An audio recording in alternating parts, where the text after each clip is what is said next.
Time for Alamogordo Town News on Crazy Radio. I'm Anthony Lucero. When it comes to news on KALH, weather always comes first. A Pacific storm with atmospheric rivers will bring heavy mountain snow and strong winds to the Sierra Nevada and heavy rainfall over parts of coastal Southern California through tomorrow. Severe thunderstorms are likely in portions of the southern plains into the Mississippi Valley late tonight. An extended period of critical fire weather conditions will continue for the southern plains through the weekend. Closer to home, a series of Pacific storms are going to bring strong winds and a chance for showers to the area today, as well as Thursday and Friday. Blowing dust and poor visibility will once again become the biggest impact on both Tuesday and Thursday afternoon. Fire weather is going to be a concern for much of the area through Friday. Mountain snow and lowland rainfall tomorrow and again on Friday. We'll have another look at the weather following this news. This is roadblock information for Wednesday, 12 March. Roadblocks are subject to change without notice. Highway 54, Highway 70, Highway 380, Las Cruces Gate, El Paso Gate, and Nike Avenue will remain open for this period. Brigadier General Fox spoke about his presentation and the importance of the upcoming Memorial March held every year at the White Sands Missile Range. Fox appeared on KRWG. It's 80 years since World War II ended. It's 80 years since all the prisoners were freed. And so you're marking this. It's a milestone year. But during this year, we need to remember the sacrifices of all the men and women that served our country in World War II. My focus is specifically on New Mexico National Guard, the 200th and the 515th, which were in the Philippines and were part of the Bataan Death March. So my story is going to focus primarily on New Mexico, the sacrifice of the New Mexicans, and what they endured. How many were there altogether? Okay, our unit, and first, a lot of people forget that there were several New Mexico National Guard units. The 200th was the one that went to the Philippines. They were originally called Coastal Artillery, but what we know today is Air Defense. And the unit had 1,800 men. And at the end of the war, less than 900 came home. New Mexico and the Bataan Death March is scheduled for Thursday. That's tomorrow at 7 p.m. at the New Mexico Farm and Ranch Heritage Museum. Last night at the Alamogordo City Commission meeting, only one piece of new business. Consider and act upon approval of Change Order 1 in the amount of $134,439.12, excluding New Mexico gross receipts tax, to Crosstown Construction for waterline replacement, additional concrete work for medians, and additional boring. So are we ready to vote? Second. Who's your second? You are. So we have a motion approved by I guess I'll second it. Yeah. Commissioner Robinson and second by Josh Ridley. Yeah, I like it.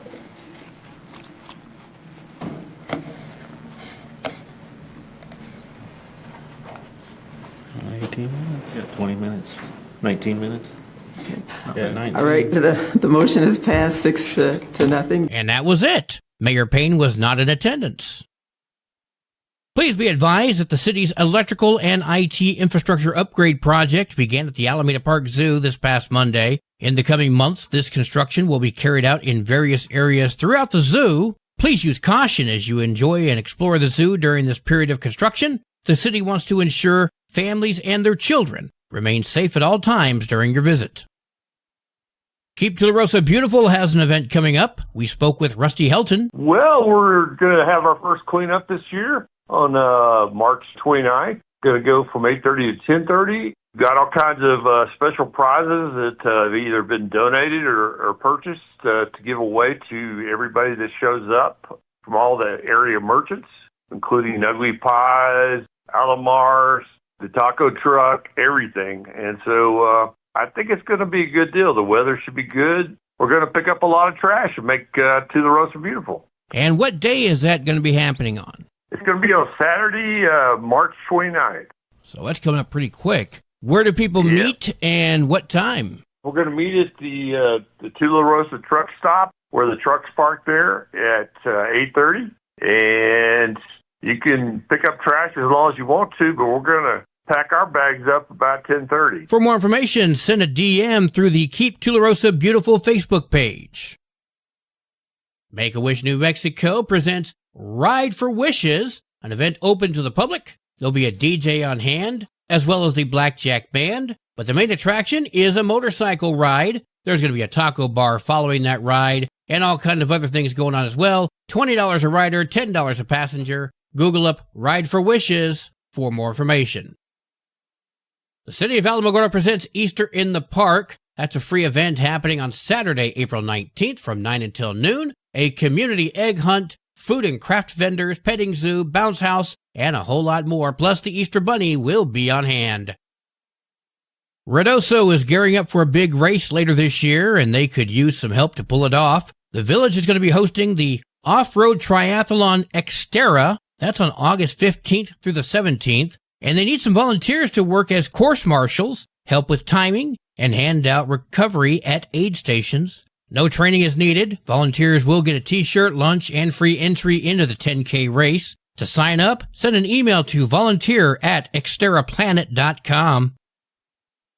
News from around the state in just a moment. This is Alamogordo Town News on Crazy Radio. I'm Anthony Lucero. Directory Plus is the right size book. It's the book if you need a phone book. That's what just one person has to say about Directory Plus. With its red cover, features, colorful yellow pages, and lots more, it's no wonder people all over use Directory Plus. It has so much more information. You can cross-check phone numbers or addresses or pretty much anything. Look on the plus side, Directory Plus. I'm a big fan of Directory Plus. Local news from local perspectives, from local voices. AlamogordoTownNews.org. Local sports, local events, and local happenings and more. Nonprofit owned and operated by Second Life Media. We are Otero County. AlamogordoTownNews.org. Heard daily on Crazy KALH Radio 95.1. From basic to advanced computer repairs, it's GalacticGeeksPCRepair.com. Local business owned and operated by Greg Gutierrez. Available for on-site work from 9 to 6 daily. Installations, upgrades, even virus repair. For information, email Greg at GalacticGeeksPCRepair.com. Google IT support, professionally certified. Juarez officials arrested Rosa Evith and charged her with sexually abusing a small child. This abuse happened at a daycare center and began in September of last year, and the most recent encounter was just a few weeks ago. Evith will remain in custody as her case progresses. Psychologists have examined 68 children between the ages of 2 and 4 as part of the investigation.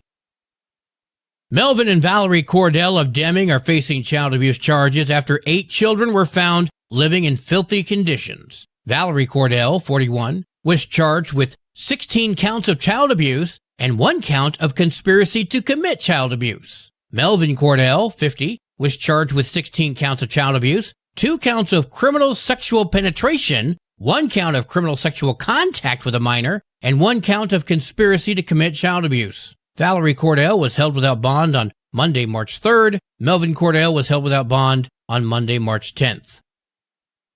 Multiple bills aimed at addressing housing in New Mexico are moving forward in the Roundhouse. House Bill 253 would seal eviction records in old or incomplete cases. It would also seal all eviction records after a 3-year period. House Bill 453 would create a housing credit worthiness assistance program within the State Mortgage Finance Authority. It would also reimburse landlords for any unpaid rent or property damages from program participants within the first year of the lease. House Bill 448 would establish a State Office of Housing Planning and Production. That would align state, local, and private resources to help New Mexicans find stable, affordable housing. All 3 bills have passed the House and are headed to the Senate.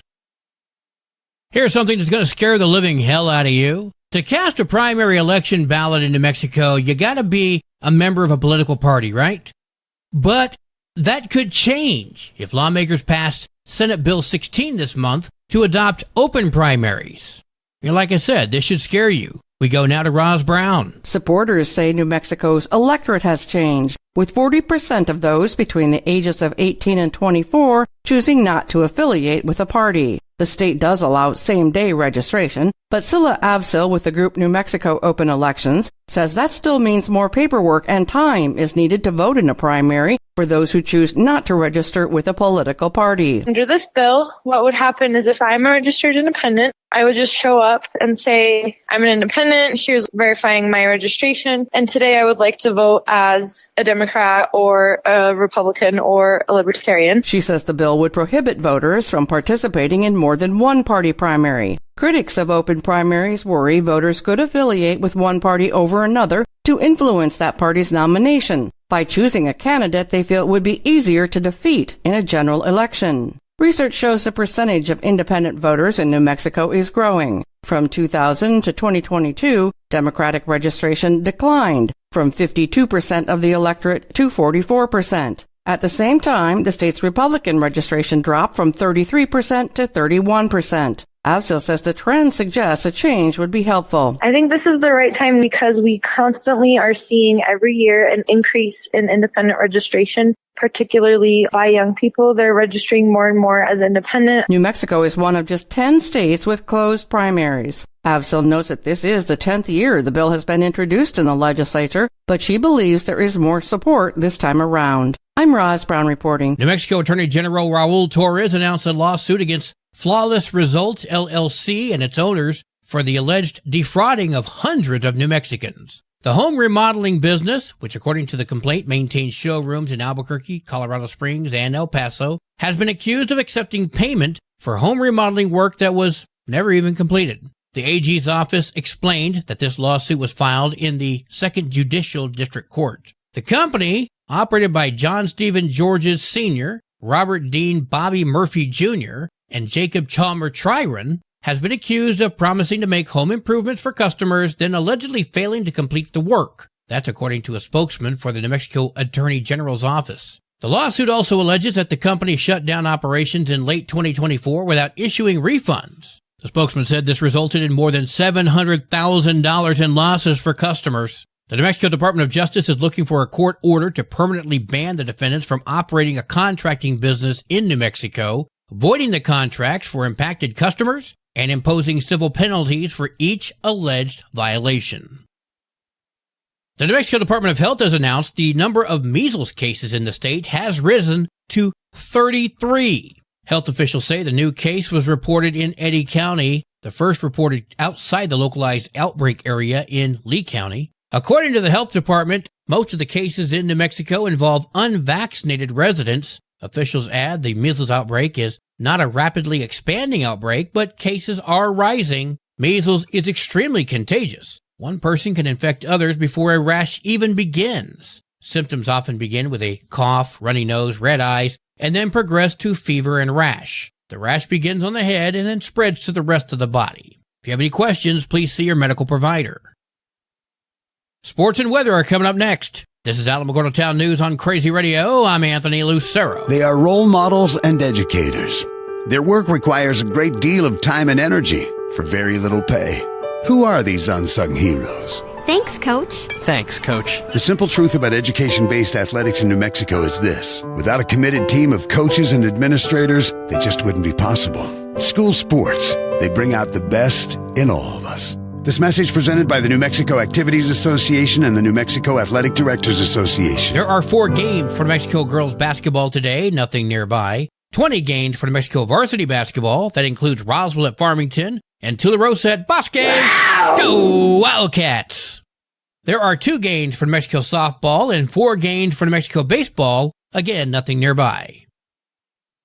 Your Crazy Radio spot-on weather forecast for the Tularosa Basin today calls for cloudy through mid-morning, then gradually clearing. There's a 20% chance for rain before 10 a.m. Winds will be gusting up to 26 miles per hour. Mostly clear tonight, winds gusting up to 23. Mostly sunny and windy tomorrow. Expect areas of blowing dust after 3 p.m. Winds gusting up to 39 miles per hour. Your high today in the basin, 66. Low tonight of 42. High tomorrow, 69 degrees.